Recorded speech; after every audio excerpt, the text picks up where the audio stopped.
Bonjour, bonsoir à toutes et à tous. Bienvenue dans ce nouvel épisode de votre Tollgate NCAA préféré. On a eu la chance d'avoir une week 13 très intéressante, avec pas mal de choses à dire.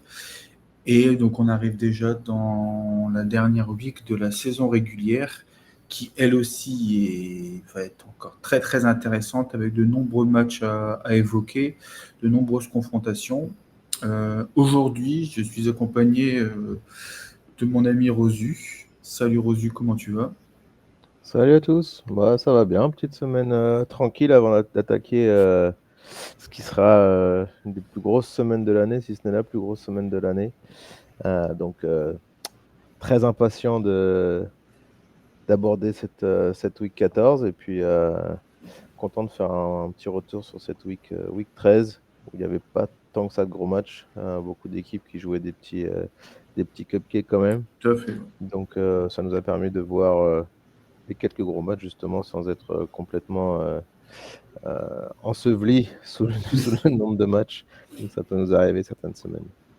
Exactement. En plus, aujourd'hui, donc on ne sera que deux, parce que notre ami Bertrand, malheureusement, n'était pas disponible. Il était en déplacement professionnel. Donc on va enregistrer que tous les deux. C'est dommage parce que pour une fois, il aurait pu parler en bien de son université favorite sans faire de spoil. Mais malheureusement, il va me laisser cette chance. D'autant que Euh, ce sera pas le cas la semaine prochaine. ouais, tout à fait. On verra ça également plus tard dans ce podcast ce que ça va donner. Pour vous rappeler brièvement, donc c'est toujours le même sommaire habituel, même le fait qu'on soit deux. Du coup, on va vous donner dans la première partie nos coups de cœur et nos coups de bambou de la week 13. Et ensuite, on vous fera donc notre top des matchs de preview pour la dernière week, comme je l'ai dit, de saison régulière. Et pour entamer directement, on va aller chez toi, du coup, Rosu. Enfin, chez toi. Tu vas nous donner, du coup, ton coup de cœur de la week précédente. Mon coup de cœur cette semaine, il a été assez difficile à trouver, pour être honnête. Il n'y avait pas tellement de performances extraordinaires et je me suis quand même mis sur Tennessee. Tennessee qui a souvent eu des difficultés dans son histoire récente à aller gagner dans le swamp de Florida. Et donc cette fois-ci, ils l'ont fait de fort belle manière. Ils leur ont mis une vraie tôle et le match a été plié assez rapidement. Euh, Puisqu'ils menaient déjà, attends que je fasse le calcul, mais ils menaient déjà 31-0 à la mi-temps. 31-0. Euh, voilà, donc le seul intérêt du match, c'était est-ce que Florida va réussir à mettre au moins un point pour pas finir à 0. Euh, donc bravo à Tennessee qui se bat toujours pour éventuellement une place en playoffs. Pas un peu compliqué, mais bon, ils ont Vanderbilt pour finir à la maison dans un derby du Tennessee. Donc ça va être un match intéressant pour eux. En cas de victoire, ils peuvent quand même peut-être essayer de passer. C'est dommage pour eux qu'ils aient perdu quand même tous leurs gros matchs de conférence. Donc ils ont Ouais, perdu, c'est pour ça rappel, que. contre Georgia, en plus 44-41. C'était un des matchs fous, là. C'était en week 3. Mm. C'était un des matchs de dingue de la saison. Ils ont perdu à Alabama et ils ont perdu à domicile contre Oklahoma, malheureusement. Alabama, c'était une défaite un peu plus lourde à Alabama, mais les deux défaites à domicile, c'était pas de grand-chose. Donc c'est vraiment dommage. Tennessee, qu'on annonçait un peu perdu, quoi. Il y avait eu beaucoup de gens qui pensaient que comme ils avaient perdu Nico Yamaleva, du coup, ça allait être un gros, un- une grosse récession pour eux. Et finalement, ils ont réussi à faire une très belle saison avec Joe Aguilar. Voilà, ils ont mis quand même beaucoup de points. En tout cas, c'est toujours une offense de Josh Heupel qui produit bien. Donc, on verra ce qu'il en sera la saison prochaine, parce que je crois que Joe Aguilar, c'est fini pour lui. Mais, Mm. euh, mais bon, ils ont toujours leur chance. Et, voilà, beau match contre Vanderbilt, classé 14e. Vanderbilt, pareil, il faut qu'il gagne pour espérer avoir une chance. Donc, voilà, match intéressant à venir. Mais en tout cas, sur ce match contre Florida, voilà, ils ont vraiment fait le boulot en première mi-temps. Et ils ont été un peu aidés par Florida qui arrivait vraiment à rien. Très Euh, moche. entre les pénalités, voilà, le jeu de course qui n'avançait pas, c'était vraiment difficile, les boulettes. Donc bon, pas inquiété dans ce match, vraiment. Et par contre, ce qui est intéressant de noter quand même, c'est que Florida, c'est vrai qu'ils ont quand même une base de supporters qui est assez incroyable, Florida. Il y avait encore beaucoup de monde dans le stade en 3e quart-temps, alors qu'ils étaient menés 31-0. Donc, franchement, respect aux supporters du Swamp. Il y a beaucoup d'équipes, pour pas dire quasiment toutes, où le stade aura été C'est dur, trois quarts vide après la mi-temps. Donc voilà, franchement, c'est beau. Ils voulaient soutenir leur équipe pour aller pas finir à 0 points. Et c'était plutôt cool à voir. Donc voilà, un point positif tout de même pour Florida dans ce, dans ce match. Et puis on verra ce qu'ils font de leur coaching et puis éventuellement de leurs joueurs aussi. Je pense qu'ils sont quand même en mesure de garder la plupart. Ils sont quand même des joueurs intéressants. Voilà, dommage d'avoir pourri la saison d'entrée, mais bon, je me fais pas trop de soucis quand même pour eux. Je pense qu'ils sont capables de remonter la pente assez rapidement. Il y a des moyens en Floride. Ouais, tout à fait. Donc pour eux, justement, ce sera duel floridien face à Florida State dans cette dernière week. Bon, ce sera un match, on va dire, un peu de rivalité. Donc ça garde une certaine importance quand une fin de saison est comme ça compliquée. De l'autre côté, pour Tennessee, tu l'as dit, malheureusement, bon, on sait que les équipes qui sont déjà à 3 défaites sont un peu en ballottage. Malheureusement, en plus, les 3 défaites, c'était face à des équipes qui étaient du top 25 et concurrentes, directement en ascension en playoff. Leur dernier match, c'est face à Vanderbilt, donc on aura l'occasion d'en reparler peut-être par la suite, qui sont à peu près dans la même situation, parce que je crois qu'ils ont le même bilan. Ou alors ils ont que 2 défaites, peut-être Vanderbilt. Ouais, 2 défaites pour l'instant. Ouais, 2 défaites pour l'instant. Donc Vanderbilt est à peu près dans la même situation, avec un petit avantage pour eux, du coup, avec une défaite en moins. On aura peut-être l'occasion d'en reparler ensemble dans la fin de cette vidéo, justement, un peu pour voir où on en est au niveau des playoffs. Mais il y a un petit ballottage de 2 équipes, peut-être de 2-3 places qui sont encore possibles en playoff. Je pense que cette dernière week, justement, va être déterminante pour pas mal d'équipes, qu'on aura l'occasion justement d'en discuter dans ce podcast. Mais Tennessee se place justement dans ces équipes qui potentiellement auront peut-être la chance d'être pêchées. Ils ont quand même une grosse attaque, très impressionnante, qui a quand même réussi à performer toutes les weeks malgré les défaites. Et défensivement, malheureusement, parfois, ils sont passés un peu à travers. Mais du match que tu parles de Florida, j'ai trouvé une défense très, très sérieuse. Après, bon, c'était Florida en face, de me dire, mais bon, ça reste une équipe sérieuse et pourquoi pas avoir une place en playoff.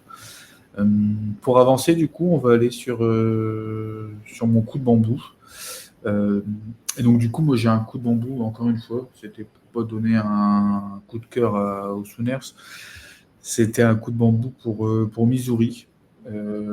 J'avoue que moi, je suis un peu dans la même optique que toi. Ça a été un peu compliqué de trouver des coups de cœur et des coups de bambou qui sont vraiment qui ressortent du lot, comme on a pu avoir par les weeks précédentes. Et donc, du coup, là, j'étais assez déçu par le match de Missouri et surtout leur match offensif. Ils ont inscrit 6 petits points. Alors, attention, c'était quand même un match défensif. Hein. Le match a fini sur un score de 17-6. Ils ont quand même réussi à mettre 2 TD, les Sooners. On a eu très peu d'actions. On a eu 2 TD et un field goal d'un côté et 2 field goals de l'autre. Encore une fois, la chose que j'ai envie de mettre en lumière quand je parle de genre de rencontre, c'est la D-line des Sooners, qui encore une fois été très impressionnante.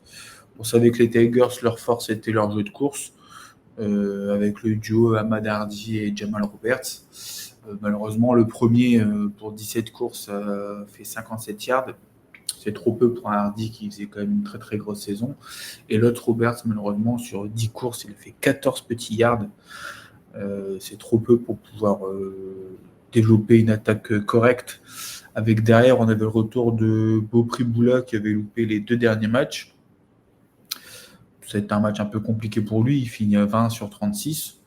230 yards tout de même à la passe. Malheureusement, 0 TD, 2 interceptions. Les 2 interceptions arrivent vers la fin du match. Il me semble que la première, c'est dans le 3e quart-temps. Et la deuxième, c'est dans le 4e quart-temps. 2 interceptions très moches. La première, en plus, c'est sur une couverture où il y a 2 défenseurs sur le joueur. Mais bon, ça a été un match assez compliqué pour eux. Il y a eu, justement, en deuxième mi-temps, on a eu juste Oklahoma qui a inscrit un field goal en troisième quart-temps, mais sinon, il y a eu zéro point inscrit pour le reste dans cette deuxième mi-temps. C'était vraiment un gros match défensif. Et voilà, je trouve ça dommage. Missouri avait quelque chose à jouer. Ils ont fait un peu un no-match. Ou alors est-ce que c'était Oklahoma derrière qui justement avait des choses à jouer parce que pour eux, une place en playoff est encore possible. Ils sont même bien partis. Pour rappel, leur dernier match, c'est face à LSU, qui est un LSU qui n'est pas très très en forme. Donc ça pourrait être très intéressant pour eux. Je pense que s'ils prennent LSU derrière, c'est fait pour eux, ils seront en playoff. Je ne sais pas si tu veux ajouter un petit mot sur Oklahoma ou Missouri. Ouais, dommage pour Mizzou. C'est vrai qu'ils ont quand même fait une bonne année avec leur running back, Malardi. Donc, voilà, on avait dit déjà dans les semaines précédentes que la D-line d'Oklahoma, c'était quelque chose et qu'il fallait vraiment être costaud pour courir face à cette défense. Donc, je ne sais pas comment nos amis des Longhorns ont réussi à éviter l'obstacle. En tout cas, ils l'ont fait. Et du coup, Oklahoma qui s'est mis un peu en difficulté tout seul avec ce match-là, je pense, parce que le reste de la saison, il n'y a pas grand-chose à redire. Je pense qu'ils seront en playoff, effectivement, parce que comme tu l'as dit, ils affrontent LSU qui a lutté pour battre Western Kentucky ce week-end. Alors, je pense que l'équipe allait vraiment partir en cacahuète. Donc voilà, dommage pour LSU, mais je pense que Oklahoma, je vois pas comment il laisserait échapper ce match-là à domicile en plus, avec autant à gagner, parce que je pense que ça les met directement en playoff s'ils gagnent contre LSU. Donc en tout cas, cette équipe de Sooners qui m'avait beaucoup impressionné contre les Gamecocks justement.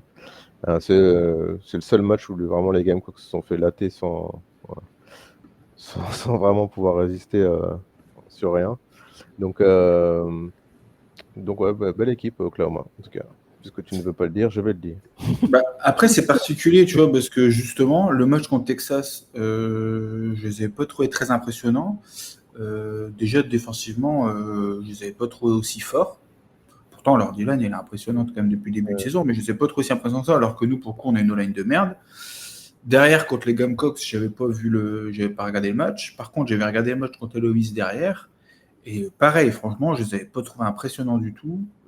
Pourtant, ils s'étaient pas pris une branlée de 34-26. Mais pareil, je trouvais qu'offensivement, ils n'étaient pas très, très inspirés. Et Ole Miss avait fait un très, très bon match. Après, derrière, ça gagne contre une équipe de Tennessee qui est pas mauvaise, mais c'était pas non plus le top du top. Après, ok, il y a le match contre Alabama, mais bon, c'est là le match contre Alabama. Par contre, c'est de l'autre côté. Je trouve un Alabama pas du tout inspiré offensivement. Je trouve qu'en fait, ils n'ont pas non plus un. Ouais, mais sans être extraordinaire, il faut pas tomber sur. Il Voilà. faut pas avoir un mauvais joueur contre eux, parce que sinon. Voilà, je pense qu'ils sont juste corrects, ils font ce qu'ils ont à faire sans être exceptionnels contre d'autres équipes qu'on pourra citer par la suite. Mais je trouve qu'ils font le boulot et comme tu l'as dit, comme on l'a répété, à mon avis, je pense que le dernier match contre LSU, ça risque de passer et ça risque d'être du coup l'ascension pour en playoff risque d'être validée et ce sera tant mieux parce qu'au final il faut quand même une saison correcte et surtout une saison régulière contrairement à d'autres équipes. Pour avancer, on va parler de ton coup de bambou. Alors ça tombe bien parce que c'est ton coup de bambou, en même temps c'est un coup de cœur que je voulais mettre aussi en avant. Je vais te laisser le dévoiler. Oui, pour le coup, c'était un des résultats les plus surprenants de la semaine. Donc le coup de bambou, c'est pour Georgia Tech qui jouait à domicile contre Pitt. Pitt qui sortait d'une boucherie face à Notre-Dame. Et Georgia Tech qui était quasiment en tête de ACC, qui avait l'occasion donc du coup d'assurer sa place en finale de Ouais. ACC, d'assurer quasiment sa place en playoff avec. Et là, fumble à domicile contre Pitt, de perdre comme ça, c'est vraiment dommage. Faut quand même noter quand même que cette équipe de Georgia Tech, ils étaient menés 28-0 même Ouais. au départ. Donc je pense que voilà, début de match catastrophique, mais pour le coup, c'est Pitt qui a bien exploité les actions qu'ils ont eues. C'est pas vraiment Georgia Tech qui a fait connerie sur connerie, c'est plutôt Pitt qui a été très inspiré euh, en début de match. Euh, mais bon, Georgia Tech, ils sont revenus quand même, hein. Après, ils sont revenus juste avant la mi-temps à 28-14, donc pas mal de leur part.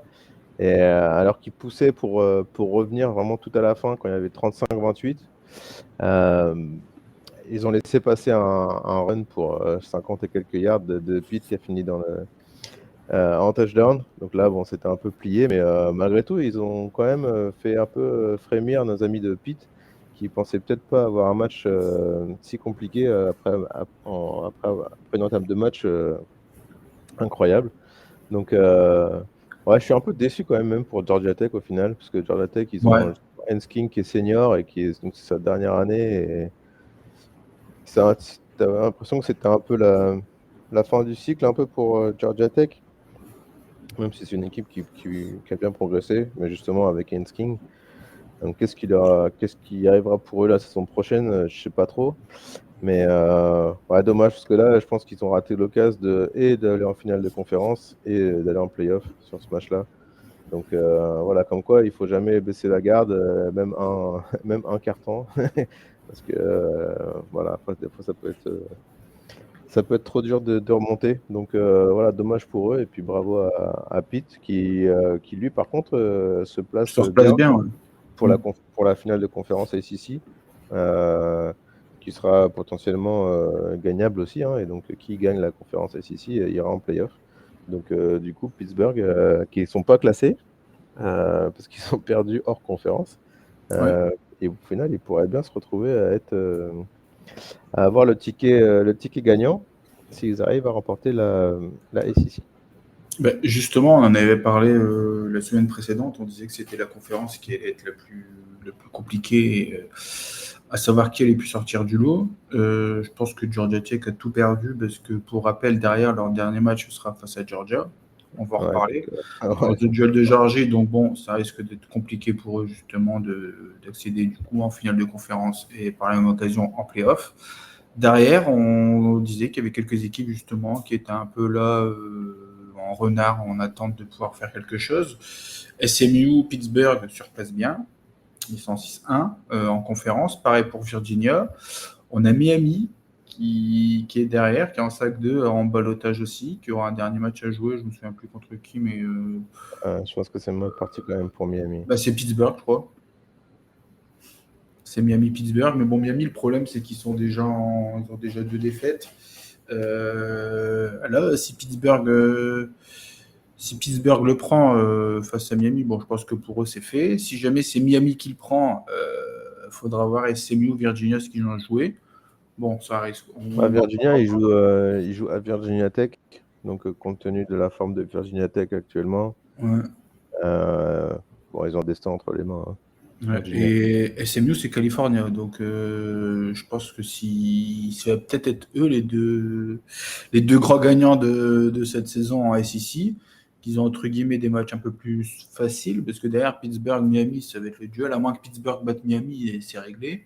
Ou alors, dans tous les cas, Georgia Tech, je pense qu'ils sont déjà en course. Hein. Quoi qu'il arrive, Ouais, ça je va être pense que ça va ces continuer. 4 équipes-là, ça va être Miami, SMU, Pittsburgh, Virginia, en fonction des résultats des uns et des autres. On aura l'occasion d'en discuter un peu par la suite. Là, du coup, on va continuer sur ces coups de cœur et coups de bambou de cette week, en allant du coup sur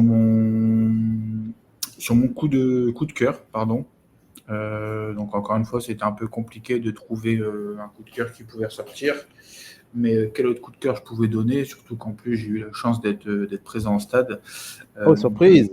Ouais, ouais. Exactement. Vous l'avez compris, c'est les Longhorns pardon, du Texas, qui avant d'affronter leur ultime match se retrouvent avec un bilan de 8 victoires et 3 défaites. Par où commencer? Je vais d'abord commencer par le négatif, parce qu'il y a un peu de négatif quand même dans ce match.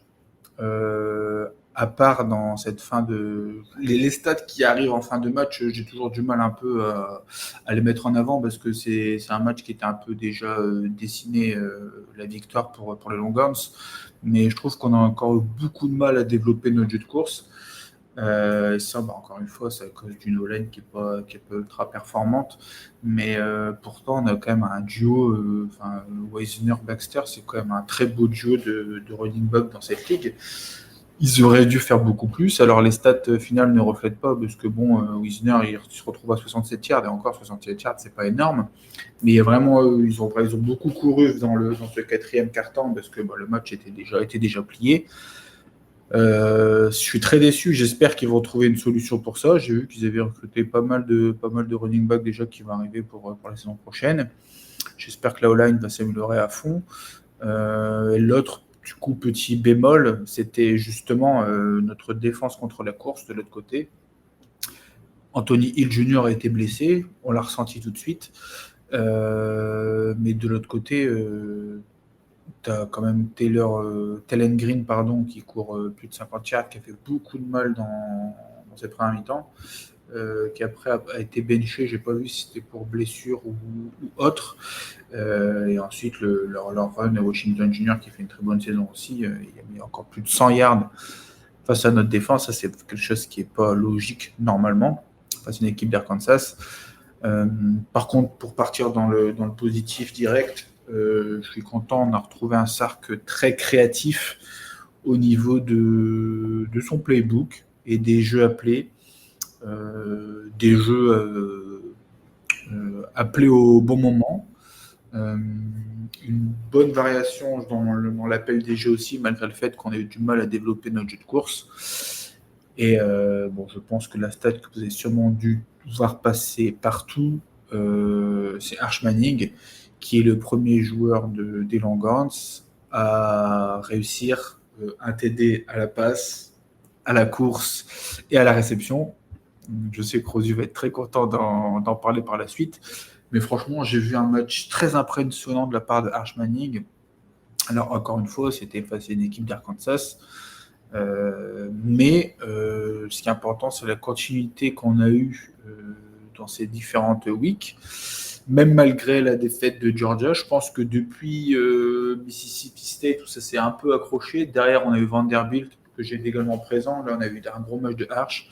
Derrière Georgia, c'était un gros match aussi de sa part.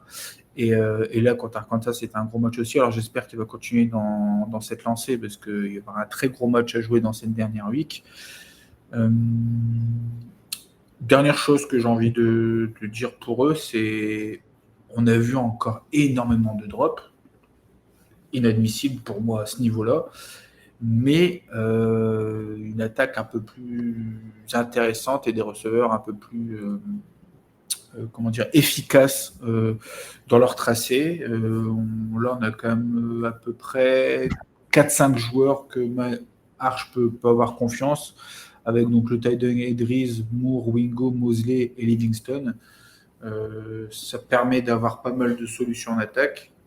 Attention, comme je vous le dis, il va falloir travailler sur les drops et être un peu plus sérieux là-dessus, mais sinon, ça peut être un match intéressant dans cette prochaine week, qu'on discutera par la suite.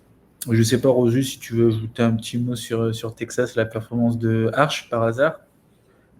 Pas spécialement, je veux plutôt dire que merci à Texas d'avoir battu Arkansas, comme ça nous sauve South Carolina du fin fond de la SEC, donc très bien. Par contre, je note quand même que nos amis d'Arkansas qui ont mis 37 points, ce qu'ils n'ont pas dû réaliser souvent cette saison, donc Donc, une attaque qui a bien marché, ou une défense de Texas qui n'était pas vraiment opérationnelle. Peut-être qu'ils se concentraient déjà sur le match de la semaine prochaine, où ça va peut-être pas être la même limonade. Donc, Deuxième mi-temps, le match en gros, milieu troisième quart-temps, c'était ça a un déjà football. lâché. Mais comme je l'ai dit, c'est la défense contre la course, par contre, elle a vraiment pas été performante. Et c'est ce qui nous a fait beaucoup de mal dans cette première mi-temps. D'où le fait qu'ils aient score autant. Mais bon, comme tu l'as dit, ce qu'il faut faire attention, c'est que tu te prends 37 points face à Kansas. Alors je pense que ce sera pas le même sérieux, mais bon, l'équipe qui arrive par la suite, si jamais tu défends pareil, tu ne vas pas en prendre 37. Hein. Tu vas en prendre 67, je pense. Ouais, surtout On que est ce pas sera d'accord plus ça. dur d'en mettre 52 aussi. Donc, Ah ouais, exactement.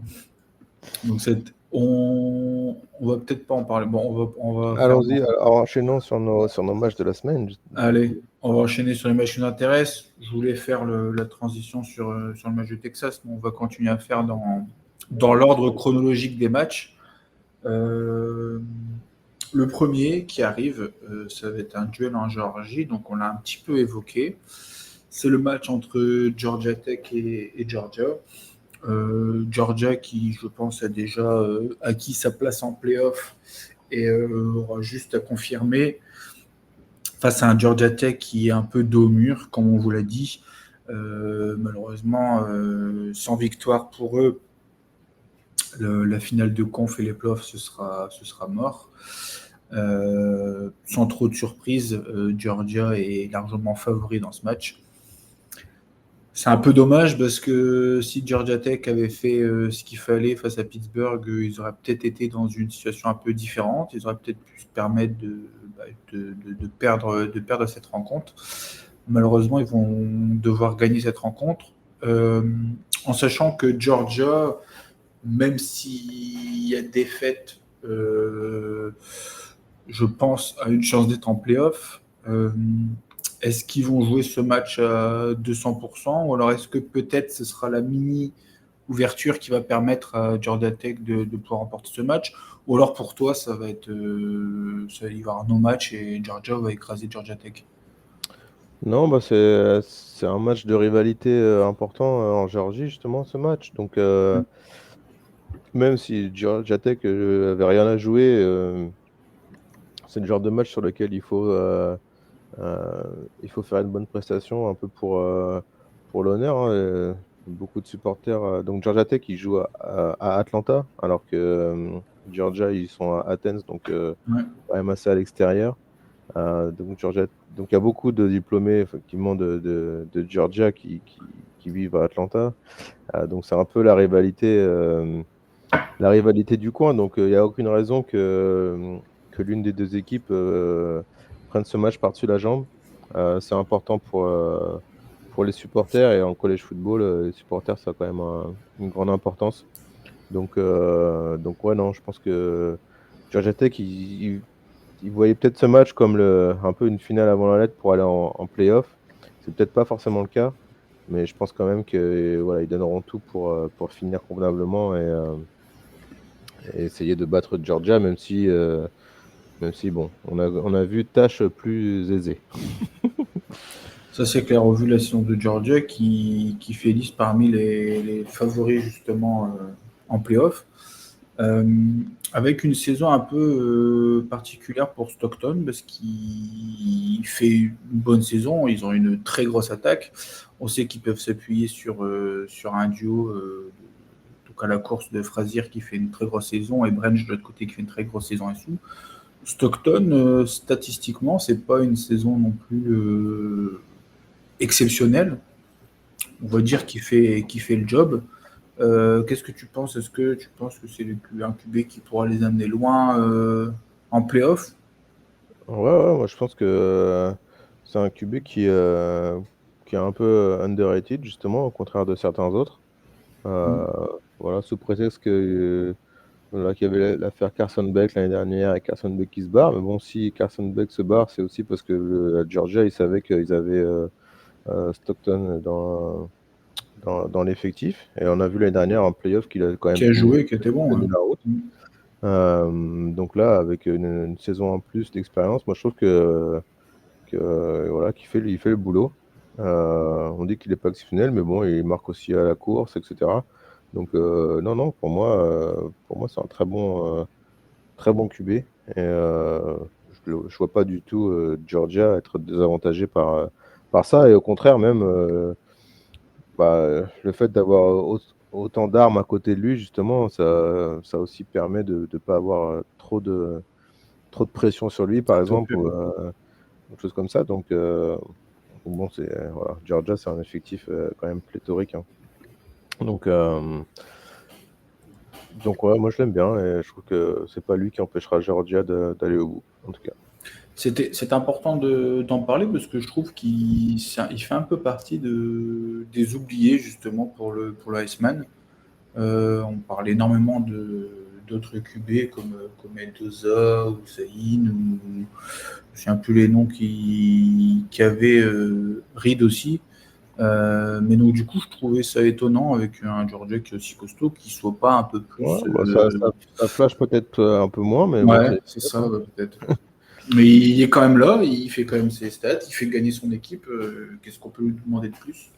Je sais pas trop, mais je trouvais ça un peu dommage. Je pense que les supporters de Georgia en sont assez contents, effectivement. Ah bah, ça c'est clair.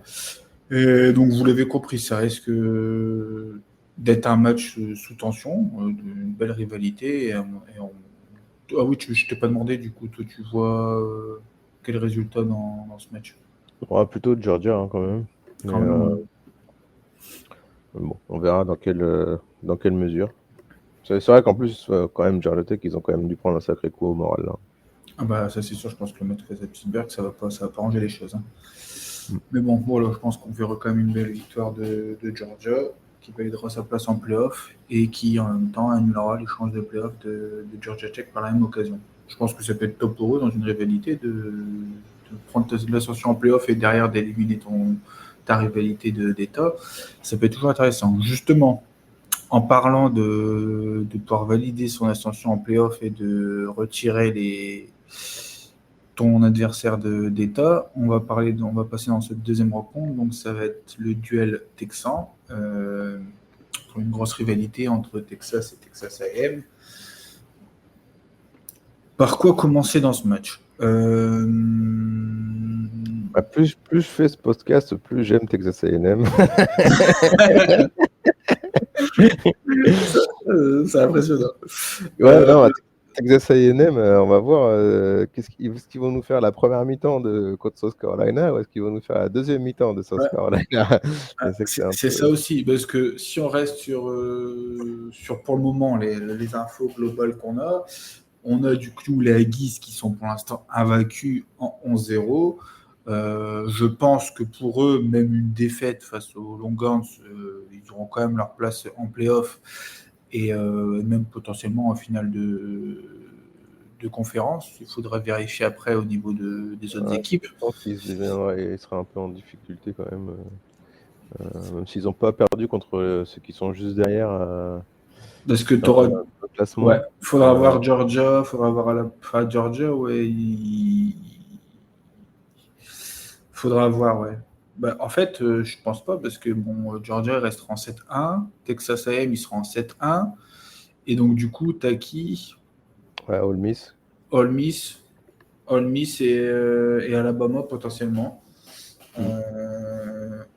Ouais, faudra voir. Je pense qu'Alabama, avec leur bilan de 9-2 en général, même s'ils sont en 7-1, je pense pas. Donc ce sera Texas A&M, Georgia ou Ole Miss. Ce Ouais. sera les trois, malgré le fait qu'ils perdent. Bon, on verra ce que ça donne. Pour l'instant, c'est juste des what-if. Mais sinon, pour parler de l'autre côté, donc de Texas, des Longhorns, malheureusement, je pense qu'on a pu en parler déjà en off, mais ce qui leur fait très mal, c'est la défaite face à Florida. Parce que bon, derrière, tu perds Ohio State et Georgia qui sont des meilleures équipes. Voilà.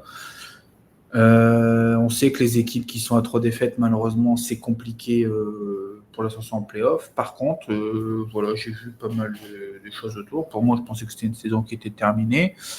Pour certains, pourquoi pas, si jamais ils arrivent à prendre ce match face aux Aggies, de les remettre un peu en course en playoff. Comme j'ai dit, il y a deux, trois spots qui sont encore un peu jouables, je pense, en playoff au vu comment dire, des choix qui sont possibles. Voilà. Ouais, ça me paraît quand même mal barré, compte tenu du nombre d'équipes SEC qui sont déjà un peu qualifiées avant eux. Déjà Texas A&M, Georgia, Ole Miss, Alabama, Oklahoma. Ça fait déjà 5. Il n'y aura pas plus que 5, je pense. Déjà, s'il y a 5, ce sera beau. Donc, je pense que Justement, c'est on en mal parlait. barré. C'est mal barré. Je pense que déjà 5, c'est énorme. On ne s'attendait pas à avoir 5 équipes de SEC, mais bon, vu de la supériorité de la conférence, c'est ce qui pourrait être logique quand même d'en avoir 5. D'en avoir 6, ça risque d'être énorme quand même. Politiquement, ils pourront pas se le permettre. Après, donc du coup, il faudra voir ce que ça donne dans les autres conférences. Mais sinon, pour revenir dans cette rencontre, ça reste ça reste une rivalité d'État. On avait fait justement un podcast par rapport à ça pour vous en parler. Vous savez que c'est une rivalité historique également. De ce que ça montré les Longhorns dans ces derniers matchs, ils ont les armes pour pouvoir le remporter. De l'autre côté, c'est pareil. On sait qu'ils ont une très très grosse D-line aussi. On a notre ami Marcel qui est sur un nuage et qui fait une très très bonne saison. Ce qui est étrange, c'est de ce qu'on voit sur ESPN et un peu les favoris, ça reste les Longhorns, très légèrement, dans cette rencontre. Bon, après, ils sont à domicile. Peut-être que ça peut jouer un peu. Qu'est-ce que tu penses, toi, de cette rencontre, en tout cas? Moi, rencontre qui sera une des plus intéressantes parce que c'est une de celles où il y aura le plus de pression, en plus d'être un match, comme tu dis, de rivalité. Je pense que, voilà, heureusement pour Texas que c'est à Austin. Et puis, voilà, c'est l'occasion quand même pour eux de montrer qu'ils valaient mieux que leur début de saison, en tout cas. Donc, intéressant. Mais bon, Texas A&M, je pense qu'ils sont motivés. Donc, ça va être dur de les faire C'est lâcher maintenant. Puis on l'a vu, même si le début de match se passe pas très bien, ils ont quand même pris la confiance avec le retour face à South Carolina, qui était quand même assez impressionnant. Kesty Conception, le receveur, qui fait quand même une super saison aussi. Donc, il y a quand même des armes côté Texas A&M. Je les vois mal sombrer à Austin, mais bon, on ne sait jamais.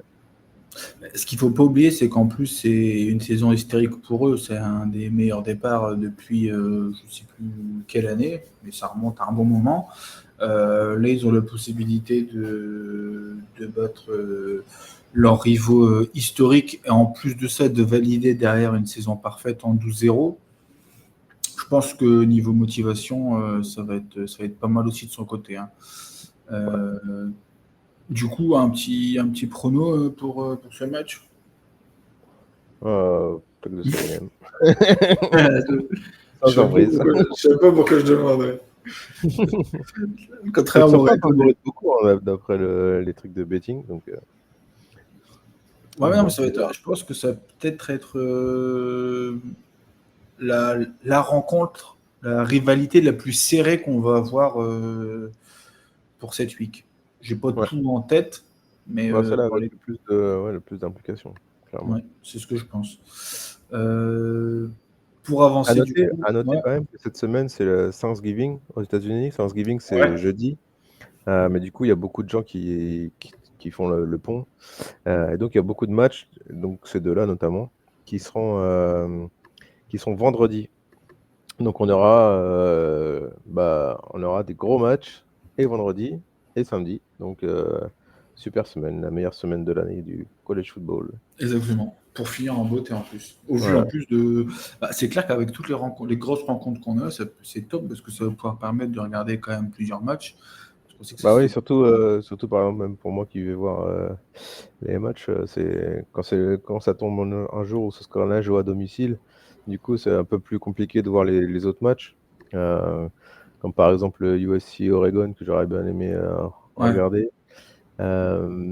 Là, moi, tous les matchs du vendredi, je vais pouvoir les voir tranquille. En plus, je serai payé pour ça puisque je travaillerai vendredi. Donc... c'est génial. Est-ce que ça va être un jour calme en plus donc, Et vous, c'est quoi? C'est samedi? Et nous, c'est samedi, ouais.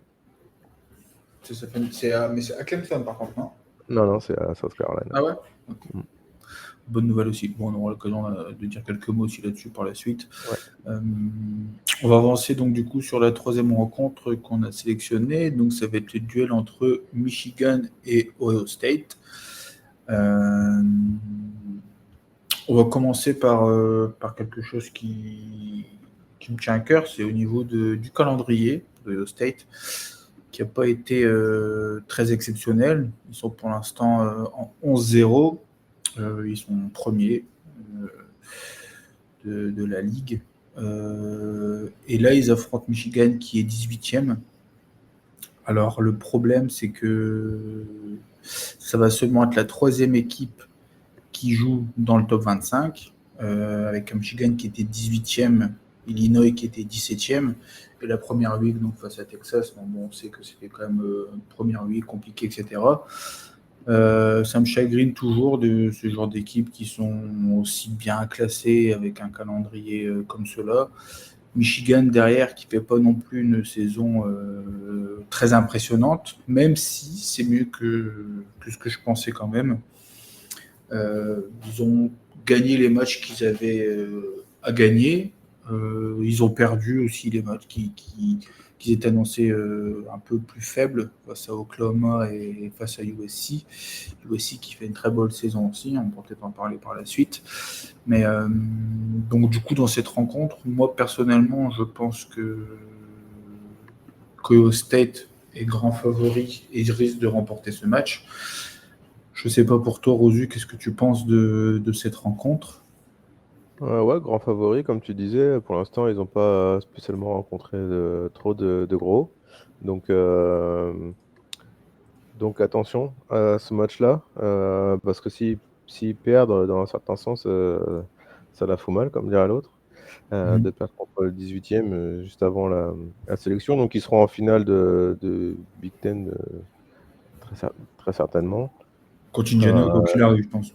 Donc voilà, en termes de conséquences réelles, pas forcément grand-chose, mais en termes de conséquences de perception et d'image, ce serait pas terrible.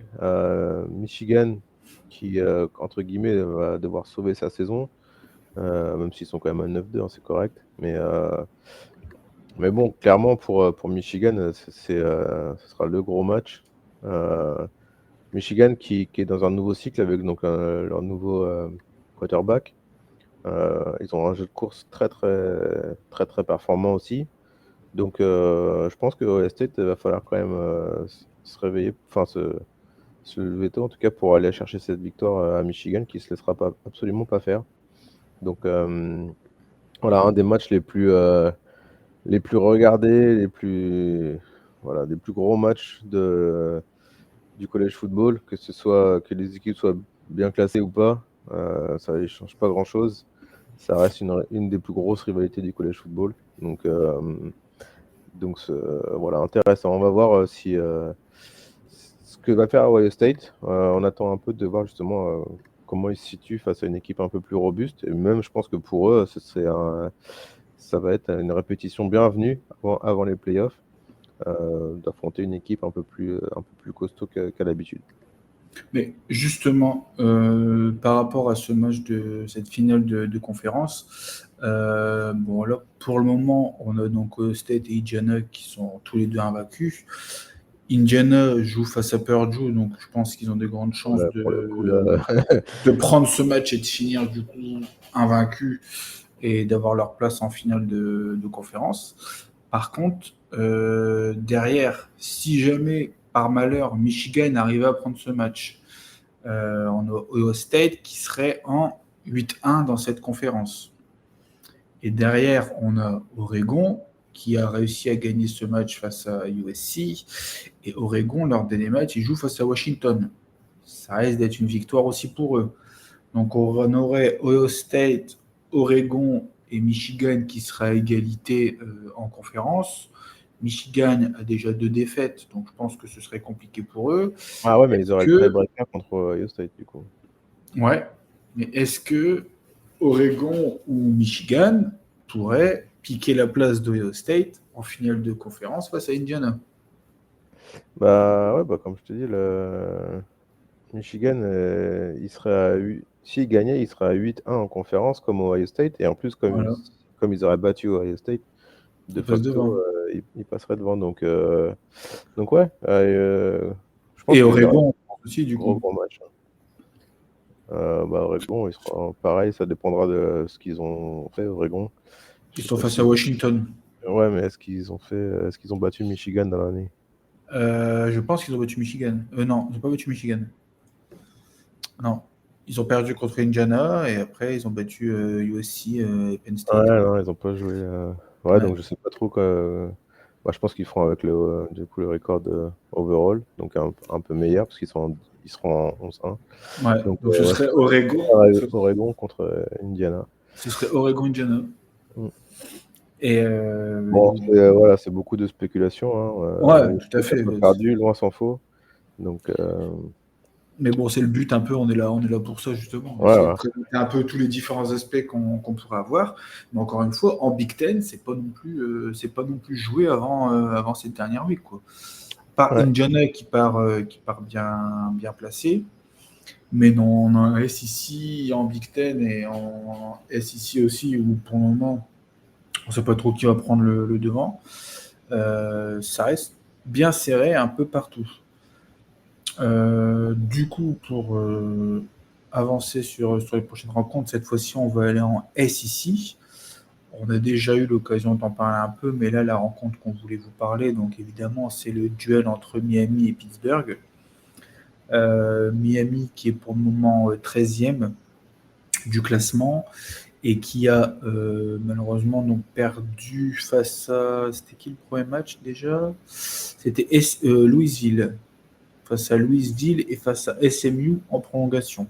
Malheureusement, c'est deux défaites qui leur font mal, surtout cette défaite face à SMU, qui est un prétendant direct pour le titre de conférence. Et derrière Pittsburgh, on vous l'a dit, qui se sont fait écraser par Notre-Dame et également par Louisville. Pittsburgh qui se retrouve à 8 victoires et 3 défaites, avec un bilan de 6-1 en SEC. Miami, eux, est à 9 victoires et 2 défaites, avec un bilan de 5-2 en SEC. Donc, comme on vous l'a dit, pour cette conférence, je pense que Georgia Tech est déjà éliminé de la course.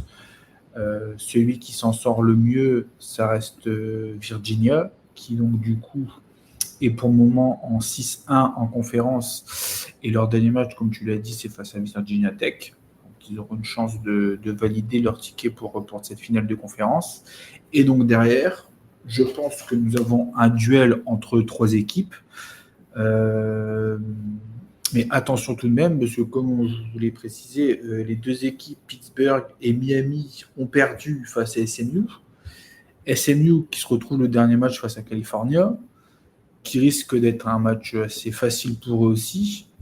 Donc, si jamais ils prennent, est-ce que c'est pas le match qui va leur faire avoir cette confirmation pour la finale de conférence face à Virginia?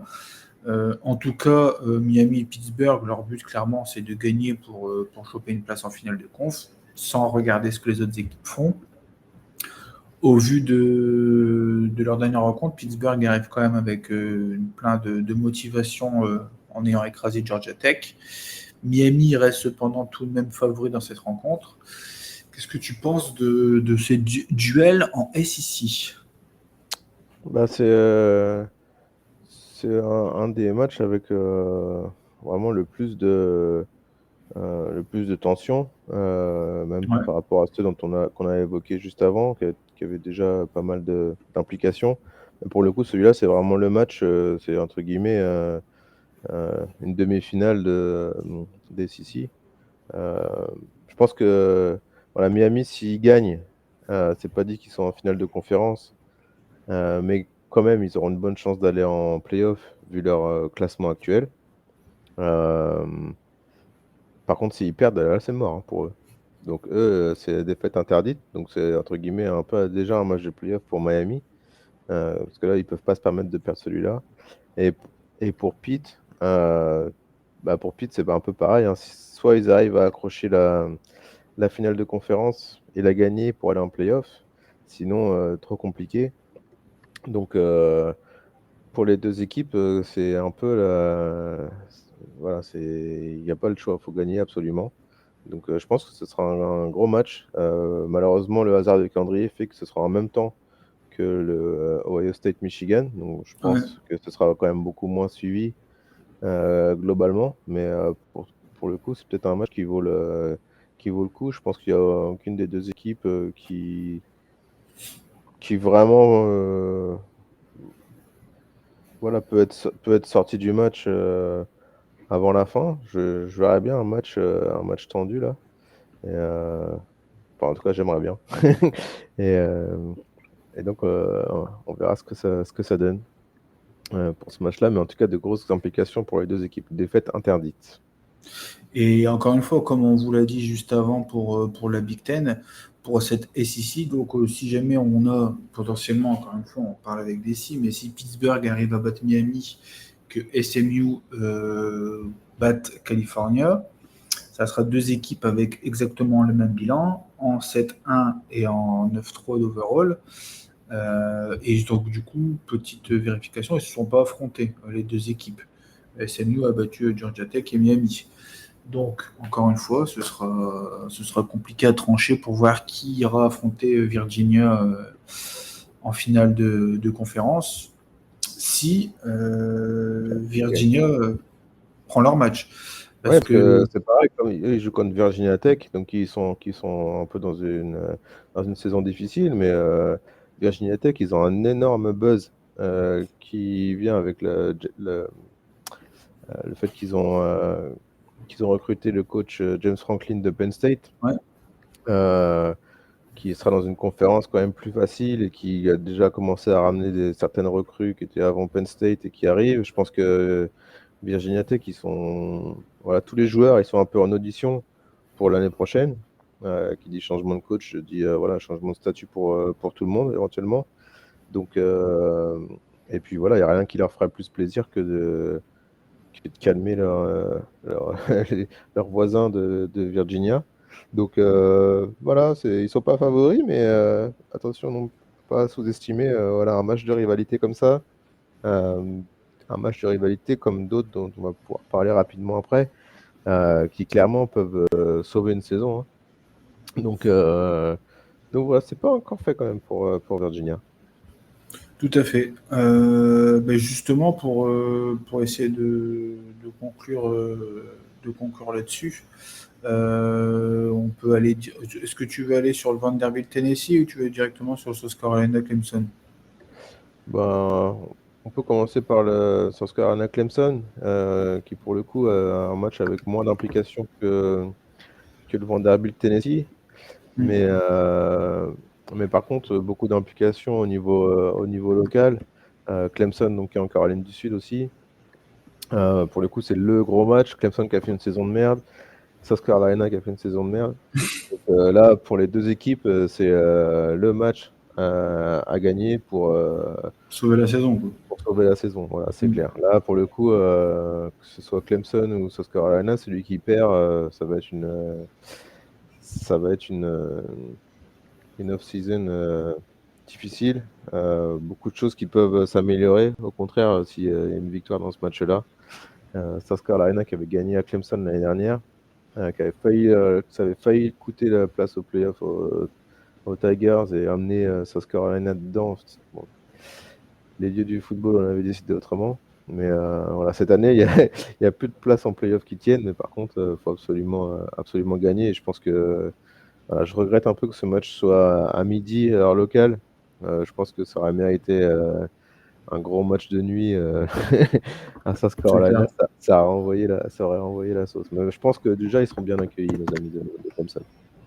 Vu, voilà, vu le stade qui était plein même contre Coastal Carolina la semaine dernière, euh, bon, je pense que là, contre Clemson, ça va envoyer du lourd. Et donc, du coup, pour toi, tu vois South Carolina gagner, je suppose, Évidemment. évidemment. Après, au vu de ce qu'a montré Clemson, alors Clemson qui font une saison dégueulasse également, ils ont quand même remporté quelques matchs dernièrement. Ils ont enchaîné avec 3 victoires avec Florida State, Louisville et Furman. J'avais regardé le match face à Louisville et qu'ils ont réussi à prendre tout juste grâce à leur défense et leur D-line qui était très sérieuse. Mais offensivement, c'est pas très bon. Hein. Un club Nick qui a pas l'air très très inspiré. Et je pense qu'après, comme tu l'as dit, on sait que ce genre de match est particulier. C'est dur à pronostiquer parce que c'est des matchs avec une concentration et une attention différentes. C'est des grosses rivalités.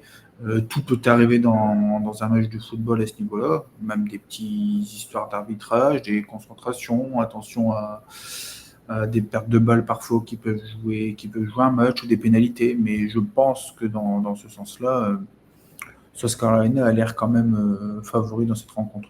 Ouais, puis ce qu'il faut préciser, c'est que c'est important, on dit pour les supporters, un peu comme on dit dans le foot en Europe, mais contrairement au foot en Europe, dans ces universités-là, il y a des supporters qui sont un peu plus que des supporters, qu'on appelle ça des boosters, qui font des gros chèques à l'université. Et donc les implications, voilà, si les gens qui font des gros chèques comme ça élèvent la voix, entre guillemets, sur certains aspects, si ça se passe mal, ils ont beaucoup plus de poids qu'un groupe de supporters d'une équipe de foot en France, Tout à par fait. exemple. Donc, surtout maintenant, au moment de la NIL, etc., derrière, il faudra éventuellement sortir un peu l'oseille pour recruter. Voilà, ils seront beaucoup plus enclins à sortir l'oseille s'ils sortent de la saison contents d'avoir battu Clemson, ou inversement, plutôt que si tu as perdu ce dernier match pour couronner une saison qui était déjà très décevante. Donc ça peut quand même beaucoup jouer un peu pour l'avenir de ces deux programmes, entre guillemets. Hein. Même Dabo, par exemple, voilà, qui passe sur la sellette, mais enfin qui a quand même été beaucoup critiqué. Et qui peut-être en a aussi un peu ras-le-bol.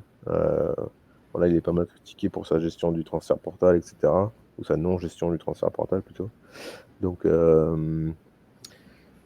ouais, ça peut avoir d'autres implications. Et puis c'est pareil sur tous les autres matchs de rivalité.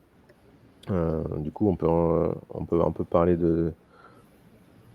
d'autres de ces matchs de rivalité qui auront lieu. Commençons par Vanderbilt à Tennessee, par exemple. Ouais. Pour le coup, Vanderbilt, eux, c'est un peu leur saison Cendrillon. C'est pas qu'ils n'étaient pas attendus parce qu'ils étaient déjà pas mal l'année dernière. Mais, C'est vrai. mais bon, eux, voilà, ils sont encore en course pour les playoffs. Hein. Avec une victoire, là, ça peut éventuellement passer. Ils ont la belle histoire d'Igo Pavia, entre guillemets. Mais bon, Tennessee, c'est pareil, ils vont pas se laisser faire comme ça. Ils ont encore une petite chance. On sait qu'offensivement, ils tiennent la route aussi. Donc voilà, éventuellement un gros match du côté de Knoxville. Énorme stade, le stade de Tennessee pour le coup. Un qui serait dans ma bucket Impressionnant. list Ouais. pour aller là-bas, voir un match là-bas. Donc ouais, je sais pas si tu as d'autres choses sur ce match. Non, bah moi surtout, comme tu l'as dit, Vanderbilt potentiellement et mathématiquement peut encore avoir la chance de viser les playoffs. Après, on a pu en parler dans cette conférence, plus de 5 équipes de SEC, ça reste d'être compliqué. On a quand même un Tennessee qui est déjà en 4-3 en conférence, ça ferait 5-3, un bilan de 9-3, donc avec 3 défaites, on sait que c'est compliqué. T'as quand même Texas A&M, Georgia, Ole Miss, Alabama et Oklahoma, je pense qu'ils vont quand même prendre leur match face à LSU. Donc, à mon avis, ça fera déjà les 5 équipes en playoff, je pense. On verra le résultat. Après, bon, derrière, on a Texas qui est en 5-2. Si jamais ils prennent celui face à Texas A&M, ce serait 6-2. Si Vanderbilt le prend aussi, ça fait 6-2. Mais Texas a battu Vanderbilt. Donc ça passerait pas. Tennessee, si jamais ils le prennent, je pense même comme ça c'est compliqué. Et même si dans le meilleur du monde, on a Vanderbilt et Texas qui gagnent leur match, même en 6-2 dans cette conférence, je pense que ça risque d'être compliqué. Après, est-ce qu'on verrait 6 équipes de SEC en playoff? Bah, ce serait pas non plus complètement illogique. Hein. Non, c'est sûr, au vu de ça. Mais je pense que ce qui pourrait être intéressant pour conclure justement ce podcast, c'est d'essayer d'aller voir un peu actuellement donc, le college football ranking qu'on a et voir un peu par rapport aux équipes qui, on l'a dit, même Ohio State qui est actuellement premier et qui a fait toute la saison premier, n'a pas sa place encore en playoff de valider sûr parce qu'Oregon ou Michigan pourrait passer devant euh, en finale pour être validé sûr en playoff en jouant la finale de conf face à Indiana. Au vu du classement actuel, bon, je pense qu'un Ohio State en 11-1, à mon avis, ils seront tout de même en playoff, même si jamais ils seront pas champions de conférence. Indiana potentiellement sera en 12-0, donc ça ferait déjà deux équipes potentiellement. Tu as Texas A&M, même si jamais ils perdent face à Texas en 11-1, je pense qu'il sera en playoff aussi. Georgia, on l'a dit, risque de finir en 11-1 également. Après, derrière, ça commence un peu à aller voir. Tu as Texas Tech, je pense que c'est l'équipe qui est la plus assurée d'être en finale de conférence et du coup, par la suite de potentiellement accéder aux playoffs. Ça commence à faire un certain nombre d'équipes déjà. On est déjà à peu près à 7 équipes avec Oregon et Ole Miss. T'as Alabama encore qui est là. Notre-Dame, malgré le fait que Notre-Dame ait eu un calendrier pourri, qu'ils ont perdu les matchs qu'ils ne devaient pas perdre contre les seules équipes qui étaient classées. On sait que Notre-Dame a toujours, en plus Notre-Dame et revient bien dans cette fin de saison. Ça risque d'avoir des points aussi à jouer. Ça commence à faire compliqué au niveau des places. Je ne sais pas, toi, est-ce que là, au vu du classement, tu verrais certaines équipes qui pourraient être du coup sélectionnées et être un peu surprises à atteindre. Donc on sait que souvent le top 10 il risque d'être pris, c'est peut-être les deux dernières places quoi, qui risquent d'être un peu.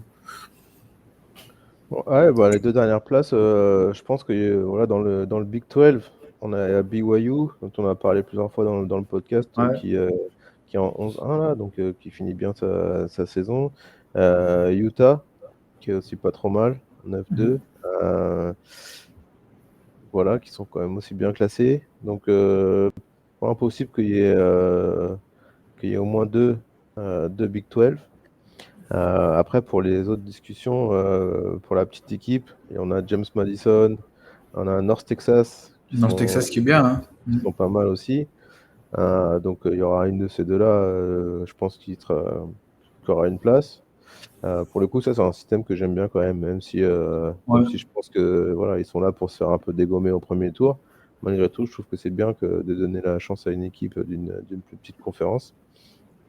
Donc ouais, on verra après si on regarde le top 15. Il y a 1, 2, 3, 4, 5, 6 équipes SEC. Il y a beaucoup d'équipes Big Ten aussi, remarque. Ohio State, Indiana, Ouais, c'est Oregon. Indiana, ouais. Oregon. Voilà, ça fait 3. Voilà. SEC, il n'y a que Miami. Bon, pour le coup, ils sont quand même un peu borderline. Donc Ouais, c'est SEC, peut-être on peut en Virginia envoyer qui. que un Ouais. voire deux, quoi. Donc, je pense que c'est plutôt la SEC qui sera un peu Et si, j'en vois qu'un, moi, le au vu cocu de de la l'affaire. conf. Ouais. Donc, mais bon, voilà, politiquement, ils ne peuvent pas se permettre voilà, de mettre qu'une seule équipe de la SEC et de mettre 6 équipes de SEC. Et Je tu pense penses vraiment que c'est que, pas possible. Je que pense ça que va c'est. jouer? Ah ouais? Ouais, ouais, bah oui. Si Notre-Dame, ils sont dans le classement, pas pour rien non plus, hein. Donc, non, non, je Donc, pense il te qu'il mettrait y a Virginia il y a plus un SMU? minimum quand même. Plutôt que si c'est pour mettre une autre équipe Big 12, à la limite, pourquoi pas, mais pas pour mettre encore une autre équipe SEC, je pense. Ouais. Donc, il y aurait potentiellement, allez, Ohio State, Indiana, Texas A&M, Georgia, Oregon, Ole Miss, Texas Tech, Oklahoma, Notre-Dame, Alabama. Ça fait déjà 10. Du coup, BYU en plus 11. Et Virginia 12, ou alors une petite équipe Ah, une North petite Texas. équipe, hein, normalement, une petite équipe, hein. North Texas, hein. Possiblement. Donc ce serait North Texas, BYU qui seraient les équipes qui accrochent ou North Texas, Virginia. Parce que donc du coup, il n'y aurait aucune équipe de SEC. Je pense que si Virginia il gagne, Miami il saute. Ouais, c'est sûr. Bah, Miami, pour moi, ils sautent déjà. Miami, je les vois pas. Parce que tu les aimes pas, ça. Bah, parce que je suis pas fan, et même dans tous les cas, je pense qu'au vu de leur saison, derrière, ils jouent contre Pittsburgh, ils sont pas là de gagner. Ouais. Et je pense que, comme on l'a dit, au vu du classement, je l'ai plus sous les yeux, mais Virginia et SMU, ils sont mieux partis qu'eux pour y arriver. Après, bon, on sait que Miami, c'est une plus grosse équipe, ils ont plus de valeur. Est-ce qu'ils ne mettraient pas Miami? Mais au fait, au vu des équipes, je pense qu'il n'y a même pas de place pour ça, parce que s'ils doivent mettre une équipe de SEC, ce serait l'équipe championne, donc ce serait Virginia et Pittsburgh ou SMU. Et ensuite North Texas ou James Madison. Et puis après, on a notre top 10 actuel. Est-ce que tu verrais une équipe différente? On verra bien. Ouais. Réponse après les finales de conf. Exactement. Donc comme vous l'avez compris, ça va être encore une très très grosse week, avec énormément de matchs en attente de savoir ce que ça va donner pour plusieurs équipes. Ils n'ont pas encore leur avenir écrite. Ça va être très intéressant de suivre cette week et donc du coup de pouvoir en parler ensemble la semaine prochaine.